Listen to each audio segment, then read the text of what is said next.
নমস্কাৰ high school math and ছায়েন্সলৈ স্বাগতম জনাইছোঁ। এই ভিডিঅ'টোত নৱম মানৰ বিজ্ঞানৰ অণু আৰু পৰমাণু এই পাঠটিৰ প্ৰথমটো খণ্ড আলোচনা কৰিম। যেতিয়াই আমি পৰমাণুৰ কথা কওঁ, ভাৰতীয় দুজন দাৰ্শনিকৰ নাম আমি ল'বই লাগিব। তেওঁলোক হ'ল মহৰ্ষি কণাদ আৰু পকুধা কাত্যায়ন। পদাৰ্থৰ অজ্ঞাত আৰু অদেখা অৱস্থাটোৱে প্ৰাচীন ভাৰতীয় আৰু গ্ৰীক দাৰ্শনিকসকলক সদায়েই আচৰিত কৰি আহিছিল। পদাৰ্থৰ বিভাজ্যতাৰ ধাৰণাটো ভাৰতত যীশুখ্ৰীষ্টৰ জন্মৰ প্ৰায় 500 বছৰ আগতেই বিবেচনা কৰা হৈছিল। ভাৰতীয় দাৰ্শনিক মহৰ্ষি কণাদে ধাৰণা কৰিছিল, যদি আমি পদাৰ্থ এটা ভাঙি গৈ থাকোঁ, তেন্তে আমি কিছুমান ক্ষুদ্ৰ ক্ষুদ্ৰ কণা পাই গৈ থাকিম। এটা সময়ত আমি পদাৰ্থটোৰ সবাতোকৈ ক্ষুদ্ৰ কণাবোৰ পাম। এই অৱস্থাৰ পাছত পদাৰ্থত আৰু অধিক বিভাজন সম্ভৱ নহয়। উদাহৰণস্বৰূপে আমি এটুকুৰ চকৰ কথা ক'ব পাৰোঁ। চক এটুকুৰ প্ৰথমতে ভাঙিলে ধৰি লোৱা দুটুকুৰা হ'ল। তাৰপিছত সেই টুকুৰা দুটা পুনৰ ভাঙিলে আমি কিছুমান ক্ষুদ্ৰ ক্ষুদ্ৰ গুৰি পাম। সেই গুৰিবিলাক যদি আমি আকৌ ভাঙি গৈ থাকোঁ, এটা সময়ত আমি কিছুমান এনে ক্ষুদ্ৰ কণা পামগৈ, যিবিলাক আৰু বিভাজন কৰা সম্ভৱ নহয়। মহৰ্ষি কণাদে এই ক্ষুদ্ৰতম কণাবিলাকৰ নাম দিছিল পৰমাণু বুলি।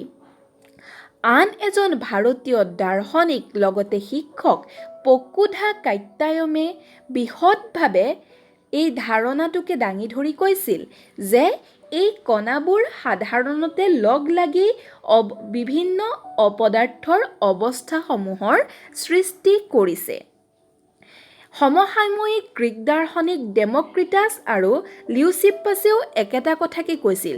তেওঁলোকেও কৈছিল যে পদাৰ্থ এটা ভাঙি গৈ থাকিলে আমি কিছুমান শেষত অবিভাজ্য কণা পাম আৰু সেই অবিভাজ্য কণাবিলাকক তেওঁলোকে এটম বুলি কৈছিল।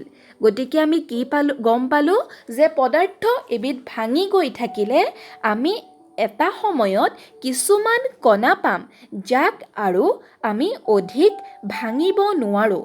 পদাৰ্থ এটাৰ এই ক্ষুদ্ৰতম কণাবোৰক পৰমাণু বোলে।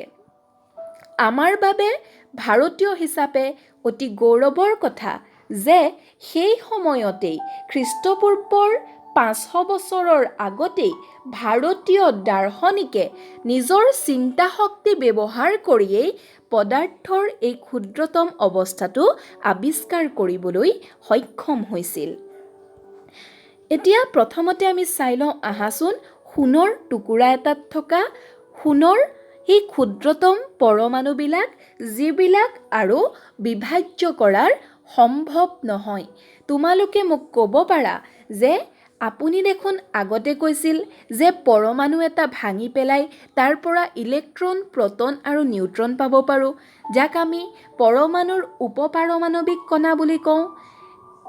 ইয়াত আপুনি কিয় ক'লে যে পদাৰ্থ এটাৰ আটাইতকৈ ক্ষুদ্ৰতম কণাবোৰ হৈছে পৰমাণু?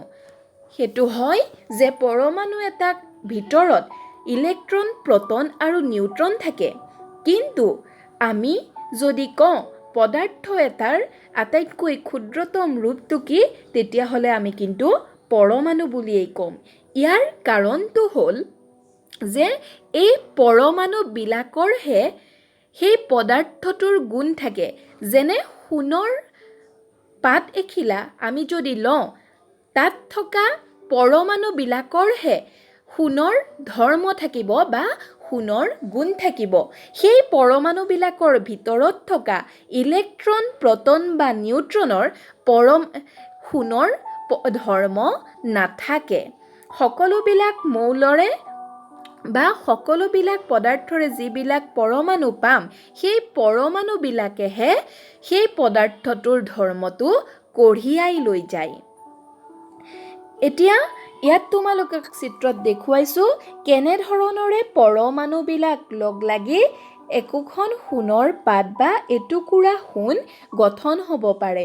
ইয়াত এটুকুৰা সোণত অসংখ্য পৰমাণু থাকিব, যিবিলাক কিন্তু আমি খালী চকুৰে নেদেখোঁ। ইয়াত মাত্ৰ তোমালোকক এটা ধাৰণা দিবলৈ যত্ন কৰা হৈছে পৰমাণুবোৰ কেনেকৈ লগ লাগি এটুকুৰা সোণৰ পাত গঠন কৰিব পাৰে। এতিয়া তোমালোকক ইয়াত পানীৰ এটোপাল দেখুৱাবলৈ যত্ন কৰা হৈছে। পানীৰ টোপাল এটাত কি থাকে চোৱাচোন। পানীৰ টোপাল এটাৰ ভিতৰত কিছুমান অণু থাকে। এই তোমালোকৰ নীলা অংশবিলাক যি দেখুওৱা হৈছে সেইবোৰক আমি পানীৰ অণু বুলি ক'ব পাৰোঁ। এই অণুবিলাকৰ ভিতৰত আকৌ পৰমাণু থাকিব। এই পৰমাণুবিলাক কেনেকুৱাকৈ থাকে? এই পৰমাণুবিলাক ৰাসায়নিকভাৱে এনেকৈ লগ লাগি থাকে, তাক আমি অতি সহজতে বাহিৰ কৰি উলিয়াব নোৱাৰোঁ। যেনে তোমালোকে ইয়াত চিত্ৰত দেখিছা, এইটো নীলা অংশটো যিটো দেখুৱাইছোঁ, এইটো হৈছে পানীৰ এটা অণু। ইয়াৰ ভিতৰত হাইড্ৰজেনৰ দুটা পৰমাণু আৰু এটা অক্সিজেনৰ পৰমাণু আছে। কিন্তু এই পৰমাণুকেইটা আমি বাহিৰ কৰি অনা সম্ভৱ নহয় অতি সহজতে। ইহঁত ৰাসায়নিক প্ৰক্ৰিয়াৰে লগ লাগি আছে। গতিকে আমাক যদি সোধে যে পানীৰ টোপাল এটাত আটাইতকৈ ক্ষুদ্ৰতম অৱস্থাটো কি, তেনেহ'লে আমি কিন্তু ক'ম অণু বুলিহে। কাৰণটো কি? ইয়াৰ ভিতৰত যদিও পৰমাণু আছে, সেই পৰমাণুখিনি কিন্তু আমি বাহিৰ কৰি অনা সম্ভৱ নহয়।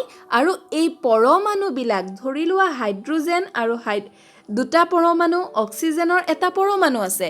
এই পানীৰ টোপালত যিটো অণু আছে, সেই অণুত থকা পৰমাণুবিলাকে হাইড্ৰজেন বা অক্সিজেন সিহঁতৰ নিজৰ ধৰ্ম ৰখা নাই। ই ৰাসায়নিকভাৱে লগ লাগি আন এটা ধৰ্মহে দেখুৱাব। গতিকে আমি ক'ব পাৰোঁ যে পানীৰ অণু হৈছে পানীৰ টোপাল এটাত থকা আটাইতকৈ ক্ষুদ্ৰতম কণা। এতিয়া ইয়াত কি গম পাইছিলোঁ? ইয়াত তোমালোকক অকল পৰমাণু দেখুওৱা হৈছিল। ইয়াত কিন্তু অণু বুলি কোৱা নাই। সোণ বা ৰূপ বা তাম এইবিলাকত আমি পৰমাণুহে পাম, কাৰণ এইবিলাক হৈছে মৌল। গতিকে মৌলৰ আটাইতকৈ ক্ষুদ্ৰতম কণাবোৰ কি? মৌলৰ আটাইতকৈ ক্ষুদ্ৰতম কণাবোৰ হৈছে পৰমাণু। কিন্তু পানী এবিধ হৈছে যৌগ। তোমালোকে ইতিমধ্যে যৌগ শব্দটো শুনিছা। যৌগত কি থাকে? কেইবাটাও পৰমাণু লগ লাগি অণু গঠন হয়। আৰু এনেকুৱাকৈ সেই পৰমাণুবোৰ লগ লাগি থাকে যে সেই পৰমাণুবিলাকক আমি সাধাৰণ প্ৰক্ৰিয়াৰে আঁতৰ কৰিব নোৱাৰোঁ। আৰু সেই অণুটো যেতিয়াই সৃষ্টি হয়, পৰমাণুবিলাক লগ লাগি পৰমাণুবিলাকে সেই অণুটোত কিন্তু বেলেগ ধৰ্মহে দেখুৱাব। পৰমাণুটোৰ আগৰ যি ধৰ্ম আছিল, সেই ধৰ্ম নেদেখুৱায়। পানী এবিধ হৈছে যৌগ। গতিকে যৌগত আটাইতকৈ ক্ষুদ্ৰতম কণা বুলি ক'লে আমি অণুৰ কথা ক'ম। এণ্টনি এল লেভিচিয়াৰে ৰাসায়নিক সংযোগৰ দুটা গুৰুত্বপূৰ্ণ বিধি উপস্থাপন কৰি ৰাসায়নিক বিজ্ঞানৰ ভেটি স্থাপন কৰিছিল। ৰাসায়নিক সংযোগ মানে ধৰি লোৱা, ইয়াত তোমালোকক মই উদাহৰণতে দিলোঁ যে হাইড্ৰজেনৰ দুটা পৰমাণু আৰু অক্সিজেনৰ পৰমাণুটো লগ যেনেকৈ লাগিল, তাক আমি কি বুলি ক'ম? ৰাসায়নিক সংযোগ বুলি ক'ম। অনেক পৰীক্ষা নিৰীক্ষাৰ অন্তত লেভিচিয়াৰ আৰু জোচেফ এল প্ৰাউষ্টে তলৰ ৰাসায়নিক সংযোগৰ বিধি দুটা প্ৰতিষ্ঠা কৰিছিল: ভৰৰ নিত্যায়িত্ব বিধি আৰু স্থিৰানুপাত বিধি। ভৰৰ নিত্যায়িত্ব বিধি, এইটোত কি আছে চাওঁ আহাচোন। ৰাসায়নিক বিক্ৰিয়া এটাত ভৰৰ সৃষ্টি বা বিনাশ হ'ব নোৱাৰে। উদাহৰণস্বৰূপে আমি ছ'ডিয়াম ক্লৰাইডৰ উদাহৰণটোকে লওঁ। ছ'ডিয়াম ক্লৰাইড মানে আমি সাধাৰণতে যি নিমখ খাওঁ, সাধাৰণ নিমখ আমি ছ'ডিয়াম ক্লৰাইড বুলি কওঁ। ইয়াত কি আছে? ছ'ডিয়াম ক্লৰাইড ধৰি লোৱা 1 গ্ৰাম ছ'ডিয়াম ল'লোঁ আৰু 1 গ্ৰাম ক্লৰিন ল'লোঁ, দুইটাক যেতিয়া আমি ৰাসায়নিকভাৱে সংযোজিত হ'বলৈ দিম তেতিয়া ছ'ডিয়াম ক্লৰাইড উৎপন্ন হ'ব। গতিকে ইয়াত ছ'ডিয়াম ক্লৰাইডৰ পৰিমাণ আমি কিমান পাম? 2 গ্ৰাম পাম। যিহেতু ইয়াত 1 গ্ৰাম আৰু 1 গ্ৰাম লগ লাগিছিলে, ইয়াত আমি 2 গ্ৰাম পাম। এইটো এনেকুৱা কেতিয়াও হ'ব নোৱাৰে যে 1 গ্ৰাম ছ'ডিয়াম আৰু 1 গ্ৰাম ক্লৰিন লগ লাগি 1 গ্ৰাম ছ'ডিয়াম ক্লৰাইড উৎপন্ন হ'ল। এইটো কিয় হ'ব নোৱাৰে? কাৰণ ৰাসায়নিক বিক্ৰিয়া এটাত ভৰৰ সৃষ্টি বা বিনাশ হ'ব নোৱাৰে, বা এনেকুৱা কেতিয়াও হ'ব নোৱাৰে যে 1 গ্ৰাম ছ'ডিয়াম আৰু 1 গ্ৰাম ক্লৰিন লগ লাগি 3 গ্ৰাম ছ'ডিয়াম ক্লৰাইড উৎপন্ন হ'ল। অৰ্থাৎ ভৰ এটাৰ কেতিয়াও সৃষ্টি ৰাসায়নিক বিক্ৰিয়া এটাত হ'ব নোৱাৰে বা কমি যাবও নোৱাৰে, বিনাশ হ'বও নোৱাৰে। 2 নম্বৰৰ বিধিটো আছিলে স্থিৰানুপাত বিধি।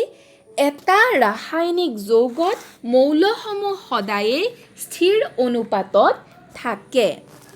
উদাহৰণস্বৰূপে আমি পানীকেই ল'ম। আমি গম পালোঁ যে পানীত 2টা হাইড্ৰজেনৰ পৰমাণু থাকে আৰু এটা অক্সিজেনৰ পৰমাণু থাকে।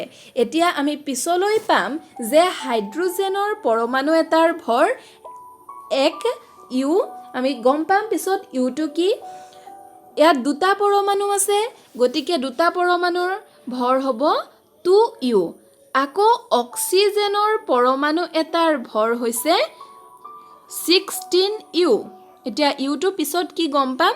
যেনেকৈ আমি দূৰত্ব জুখিবলৈ কিলোমিটাৰ মিটাৰ একক ব্যৱহাৰ কৰোঁ, তেনেকৈ পৰমাণুৰ ভৰ জুখিবলৈ ইউ এককটো ব্যৱহাৰ কৰোঁ। বাৰু এতিয়া এই দুয়োটা পৰমাণুৰ, ইয়াত হাইড্ৰজেনৰ পৰমাণু আৰু অক্সিজেনৰ পৰমাণু, এই দুটা চোৱাচোন, ইয়াত 2টা আছিলে গতিকে 2 ইউ, ইয়াত অক্সিজেনৰ এটা আছে গতিকে 16 ইউ। এই দুটাৰ যদি আমি ভৰৰ অনুপাত উলিয়াওঁ তেনেহ'লে কি হ'ব? 2:16। আৰু এইটোক আমি যেতিয়া লঘিষ্ঠ আকাৰলৈ নিম, 2 আৰু 16 দুইটাকে 2ৰে হৰণ যায়, গতিকে হ'ব 1:8। এতিয়া আমি য'ৰ পৰাই পানীৰ টোপাল এটা নলওঁ কিয়, এইটো এটা ৰাসায়নিক যৌগ পানীটো, তাত কি হয় হাইড্ৰজেন আৰু অক্সিজেন সদায় 1:8 এই অনুপাতটোতেই লগ লাগি থাকিব।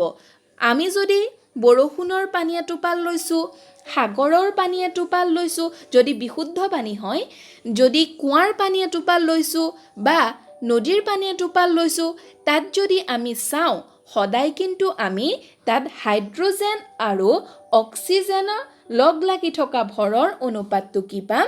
1:8। সদায় ৰাসায়নিক যৌগ এটাত মৌলসমূহ নিৰ্দিষ্ট ভৰৰ অনুপাততে লগ লাগি থাকিব। এতিয়া ডেল্টনৰ পৰমাণুবাদৰ মতে, ডেল্টন নামৰ এজন বিজ্ঞানীয়ে তেওঁ কেইটামান স্বীকাৰ্য আগবঢ়াইছিল, সেইকেইটা আমি চাই ল'ম। ডেল্টনৰ পৰমাণুবাদৰ মতে মৌলই হওক বা যৌগই হওক বা মিশ্ৰ পদাৰ্থই হওক, সকলোবোৰ এটম নামৰ ক্ষুদ্ৰ কণিকাৰে গঠিত। এই তত্ত্বই স্বীকাৰ্যসমূহ তলত দিয়াৰ দৰে প্ৰকাশ কৰিব পাৰি। সকলো পদাৰ্থ পৰমাণু নামৰ অতি ক্ষুদ্ৰ কণাৰে গঠিত। এইটো ইতিমধ্যে মই কৈছোঁৱেই।